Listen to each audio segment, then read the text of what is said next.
Let's just reflect on that money. How does it make you feel? I feel like if the NFL players got together, not even just these guys, just as a unit together, they can change just by themselves the GDP of a small country.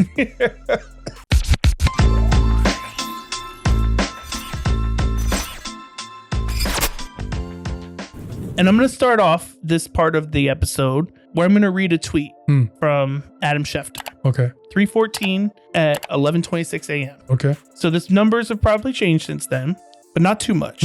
So money matters. Entering today and since Monday, NFL teams have now signed players to $4.88 billion in player compensation, including $2.19 billion guaranteed at signing. The $4.88 billion includes, quote, likely to be earned compensation, not to the max value for incentives that are not deemed likely. So that could even go higher than that. Let's just take a deep breath and reflect on $4.88 billion in total money spent in like a week and a half, maybe. 2.19 guaranteed. No matter what, that money's coming out. Better open your little purse strings because that money's coming out. Let's just reflect on that money. How does it make you feel? I feel like if the NFL players got together, not even just these guys, just as a unit together, they can change just by themselves the GDP of a small country and feed a lot of hungry people and provide a lot of resources to those folks. Because that's a hell of a lot of money for even one person or a group of people to amass. Not to say that you don't deserve it, but holy shit, right? How much was one need?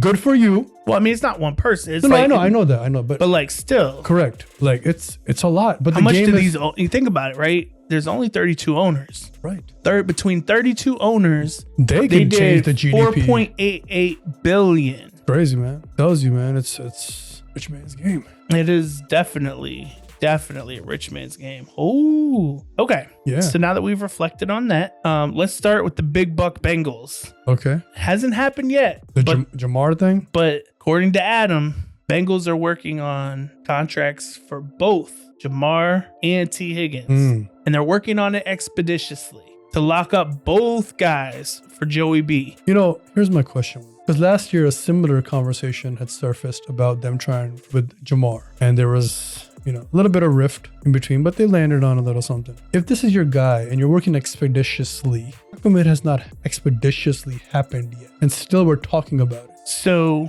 I would say this. Likely, and this is just my pure speculation, likely it has to do with the fact that you have to take contracts. You can't look at them individually.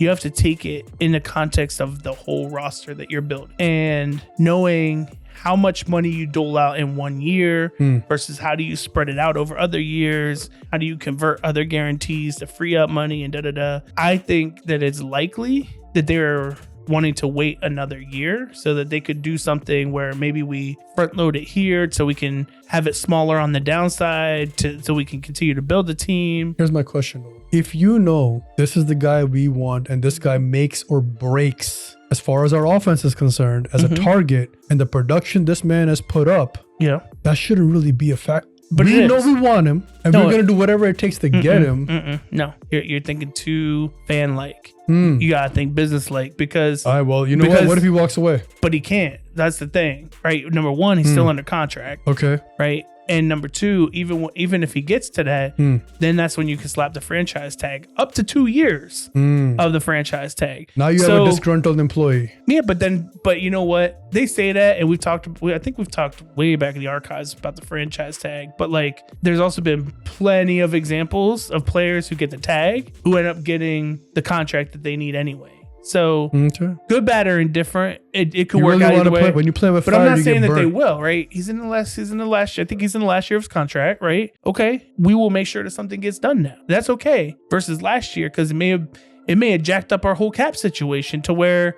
Because the one thing that my thoughts are, this is not even about money. My thoughts are, okay, we're going to lock these guys up. That's great, right? You got Chase Brown, up and coming running back. You got Jamar T, you lock him in. Joey's locked in. Your offense is good, but your offense was good last year too. And what happened? You couldn't win games or enough games to make the playoffs because you didn't have enough resources on defense. And oh, by the way, one of your best defensive linemen retired, and the other one is on the trade block, potentially to Atlanta. I'd be happy. But what are you going to do defensively? So again, going back to how they structure the deals, maybe they're able to structure it where it's more money on the back end, and that could free up to get defensive help now, so we can lock in our guys and lock in our defense. There's a lot.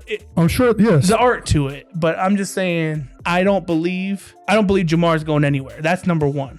Jamar is not going anywhere. Okay. I'm a little surprised if they also working it to extend T, because I thought T would just get the franchise tag and be, after 1 year, probably be out and go be a number one somewhere else. I think they have a lot of potential, and them two working in tandem together opens up a lot of, no doubt. So I think it's good what they're doing, but like you said, maybe obviously there's a lot of layers and workings to make this happen. But you're also having to pay two like number one receivers. I mean, obviously T's not going to get as much as Jamar, but he's not your average number two receiver. Correct. He is not even close. Correct. So they're going to have to pay. That's a lot of money to have locked up in the receiver position. So now to ask the question to Jamar and T, knowing that we need help on defense, are they willing to? That's a great question. We can't answer that question. They have to. So we're going to have to see, but we might have some big buck Bengals here shortly. We're just waiting for the tweet from Adam to drop. Right. So, all right, on to other news. I'm going to bring in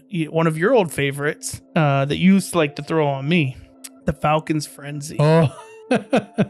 So first, this one was more recent. I'm going to go backwards. Will he stay or will he go? Kirk Cousins edition. Okay. So Kirk Cousins requested and got a meeting with Falcons owner Arthur Blank. He said that he would love to go and be a starting quarterback on another team. There are teams with openings at that point in time. Some of those have closed. There are teams with openings, quarterback openings, QB needy teams. Be looking for a good starter where some of the contract is paid for by the other team. Yeah. So that was good news for me, right? Because I'm like, oh, well, that means he's willing to waive his no trade clause to get to a situation. I think it was earlier today, or was it yes? No, I think it was earlier today. I saw 4 o'clock. Was it 4 o'clock? Is that when you saw it? No, that's the deadline. They were gonna hold until 4 o'clock. Yeah. So it was earlier today. Yeah. So I did see it after the 4 o'clock deadline. I was here with you. That's funny. They're holding on to him past the 4 o'clock deadline, which doesn't mean they're not going to trade him. Right. It just means that if we do, we are on the hook to pay him an additional $10 million next year. So what they should do is have Kirk Cousins and the Hawks and say finessed.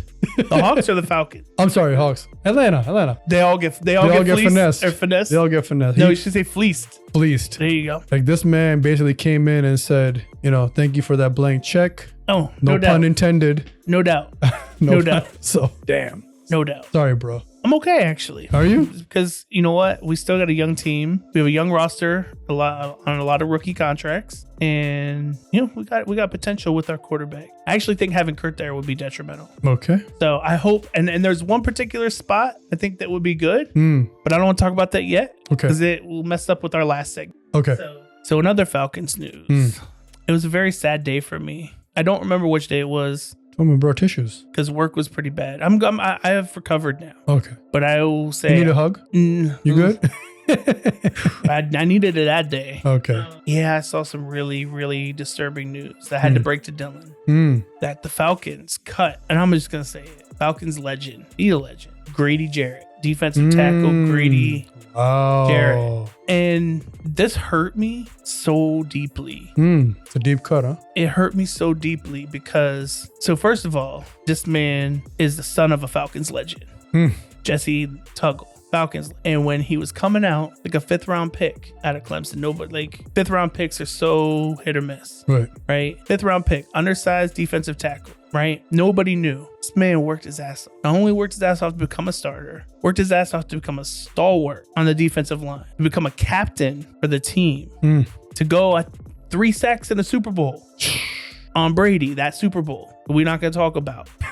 But is it deeper than that? No. Okay. But he's just such a good dude too. And I'm not down there, but I see, because I follow all the Falcon stuff and all the shit he does for the community. And I get football's a business, We just talked about it, but like he's just a dude that like you really gotta let him go. It's not like he's a 40-something-year-old quarterback that's like flaming out or whatever. Like he's a D tackle. He's still good. He's still good. Yo, y'all couldn't. Where'd he go? Chicago. Oh boy. I know. Got a good deal too. Yeah. Got a nice deal. And maybe that was it. Maybe it was too rich for the Falcons' blood because they gave all that money to Kirk Cousins. See, now it's gonna get me mad. Now I'm gonna go from being sad to mad. And then he gonna leave. But like, no, it really was like really, really sad to see Grady go. Definitely gonna miss him. Shout out to you, Grady. He signed D's thing. Like he was so cool. One of the few guys that came, him and Bijan, one of the few guys that came over. Well, I'm sorry for generous with his time. I'm sorry for your loss. Should I send you another card? You might have to. I might have to because this is almost the same. This is just actually, this is the same level, same type of thing as losing Julio. Like that was It was rough. Well, hopefully you can find a I won't say equivalent, but at least a replacement for him. He is irreplaceable. Wow. As a human being, you can replace anybody on the football field. That's big. Anybody can be replaced on the football field. Hey, you know what they say, right? These staying loyal. That's Falcons are working my nerves right now. Okay.